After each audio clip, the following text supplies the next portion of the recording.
اعوذ باللہ من الشیطان الرجیم بسم اللہ الرحمن الرحیم۔ سورہ محمد مدنی۔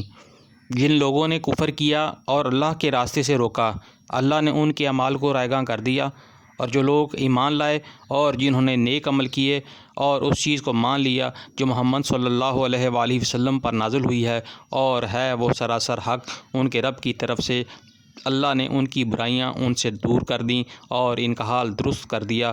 یہ اس لیے کہ کفر کرنے والوں نے باطل کی پیروی کی اور ایمان لانے والوں نے اس حق کی پیروی کی جو ان کے رب کی طرف سے آیا ہے۔ اس طرح اللہ لوگوں کو ان کی ٹھیک ٹھیک حیثیت بتائے دیتا ہے۔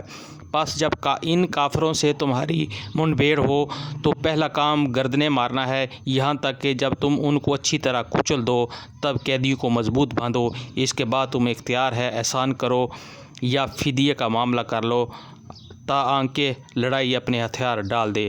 یہ ہے تمہارے کرنے کا کام، اللہ چاہتا تو خود ہی ان سے نپٹ لیتا، مگر یہ طریقہ اس نے اس لیے اختیار کیا ہے تاکہ تم لوگوں کو ایک دوسرے کے ذریعے سے آزمائے۔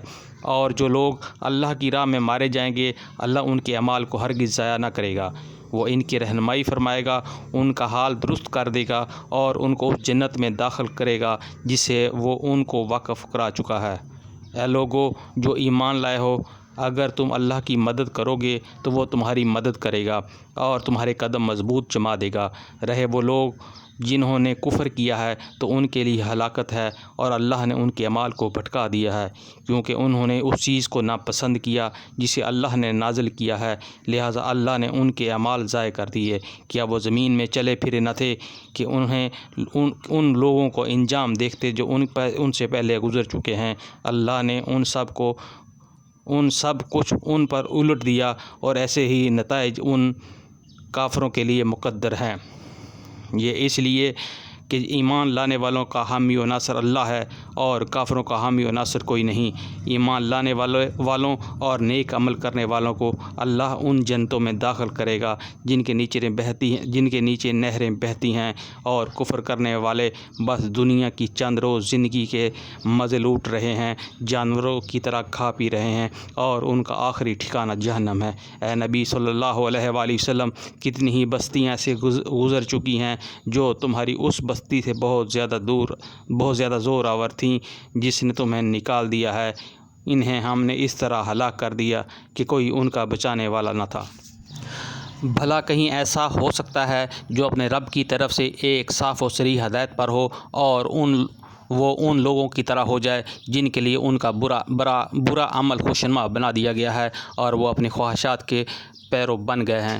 پرہیزگار لوگوں کے لیے جس جنت کا وعدہ کیا گیا ہے، اس کی شان تو یہ ہے کہ اس میں نہریں بہہ رہی ہوں گی، نتھرے ہوئے پانی کی نہریں بہہ رہی ہوں گی، ایسے دودھ کی جس کے مزے میں ذرا فرق نہ آیا ہو۔ نہریں بہہ رہی ہوں گی ایسی شراب کی جو پینے والوں کے لیے لذیذ ہوگی۔ نہریں بہہ رہی ہوں گی صاف و شفاف شہد کی، اس میں ان کے لیے ہر طرح کے پھل ہوں گے اور ان کے رب کی طرف سے بخشش۔ کیا وہ شخص جس کے حصہ میں جنت آنے والی ہے ان لوگوں کی طرح ہو سکتا ہے جو جہنم میں ہمیشہ رہیں گے اور جنہیں ایسا گرم پانی پلایا جائے گا جو ان کی آنتیں تک کاٹ دے گا؟ ان میں سے کچھ لوگ ایسے ہیں جو کان لگا کر تمہاری بات سنتے ہیں، اور پھر جب تمہارے پاس سے نکلتے ہیں تو ان لوگوں سے جنہیں علم کی نعمت بخشی گئی ہے پوچھتے ہیں کہ ابھی انہوں نے کیا کہا تھا۔ یہ وہ لوگ ہیں جن کے دلوں پر اللہ نے ٹھپا لگا دیا ہے اور یہ اپنی خواہشات کے پیرو بن گئے ہیں۔ رہے وہ لوگ جنہوں نے ہدایت پائی ہے، اللہ ان کو اور زیادہ ہدایت دیتا ہے اور انہیں ان کے حصے کا تقوی عطا فرماتا ہے۔ اب کیا یہ لوگ بس قیامت ہی کے منتظر ہیں کہ وہ اچانک ان پر آ جائے؟ اس کی علامت تو آ چکی ہے، جب وہ خود آ جائے گی تو ان کے لیے نصیحت قبول کرنے کا کون سا موقع باقی رہ جائے گا؟ پس اے نبی صلی اللہ علیہ وآلہ وسلم، خوب جان لو کہ اللہ کے سوا کوئی عبادت کا مستحق نہیں ہے، اور معافی مانگو اپنے قصور کے لیے بھی اور مومن مردوں اور عورتوں کے لیے بھی۔ اللہ تمہاری سرگرمیوں کو بھی جانتا ہے اور تمہارے ٹھکانے سے بھی واقف ہے۔ جو لوگ ایمان لائے ہیں وہ کہہ رہے تھے کہ کوئی صورت کیوں نازل کی گئی جاتی جس میں جنگ کا حکم دیا جائے، مگر جب ایک پختہ صورت نازل کر دی گئی جس میں جنگ کا ذکر تھا تو تم نے دیکھا کہ جن کے دلوں میں بیماری تھی وہ تمہاری طرف اس طرح دیکھ رہے ہیں جیسے کسی پر موت چھا گئی ہو۔ افسوس ان کے حال پر، ان کی زبان پر ہے اطاعت کا اقرار اور اچھی اچھی باتیں، مگر جب قطعی حکم دے دیا گیا اس وقت وہ اللہ سے اپنے عہد میں سچے نکلتے تو انہی کے لیے اچھا تھا۔ اب کیا تم لوگوں سے اس کے سوا کچھ اور توقع کی جا سکتی ہے؟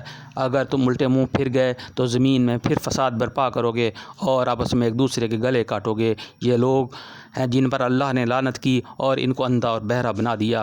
کیا ان لوگوں نے قرآن پر غور نہیں کیا یا دلوں پر ان کے قفل چڑھے ہوئے ہیں؟ حقیقت یہ ہے کہ جو لوگ ہدایت واضح ہو جانے کے بعد پھر اس سے پھر گئے، اللہ نے ان کو شیطان نے اس روش کو سہل بنا دیا اور جھوٹی توقعات کا سلسلہ ان کے لیے دراز کر رکھا ہے۔ اسی لیے انہوں نے اللہ کے نازل کردہ دین کو ناپسند کرنے والوں سے کہہ دیا کہ بعض معاملات میں ہم تمہاری مانیں گے، اللہ ان کی خفیہ باتیں خوب جانتا ہے۔ پھر اس وقت کیا حال ہوگا جب فرشتے ان کی روحیں قبض کریں گے اور ان کے منہ اور پیٹھوں پر مارتے ہوئے انہیں لے جائیں گے۔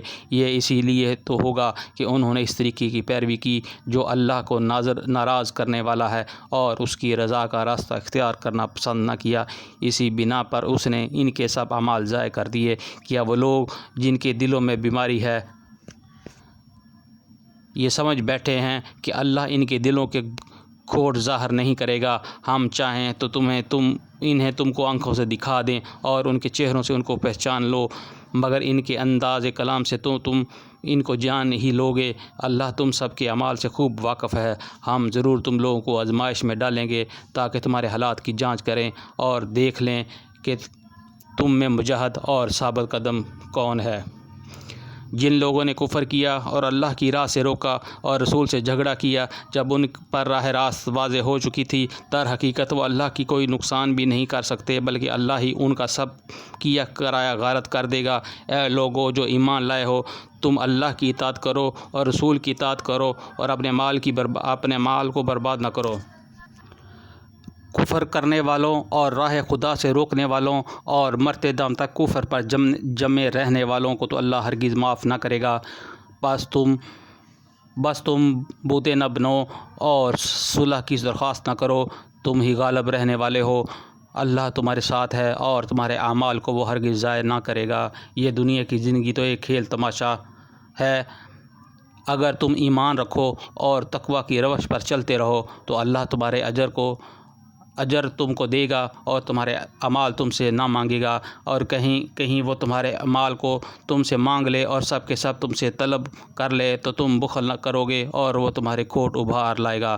دیکھو تم لوگوں کی دعوت دی جا رہی ہے کہ اللہ کی راہ میں مال خرچ کرو، اس پر تم میں سے جو کچھ لوگ ہیں وہ بخل کر رہے ہیں، حالانکہ جو بخل کرتا ہے وہ در حقیقت اپنے آپ ہی سے بخل کر رہا ہے۔ اللہ تو غنی ہے، تم ہی اس کے محتاج ہو۔ اگر تم موڑو گے تو اللہ تمہاری جگہ کسی اور قوم کو لے آئے گا اور وہ تم جیسے نہ ہوں گے۔ صدق اللہ العظیم۔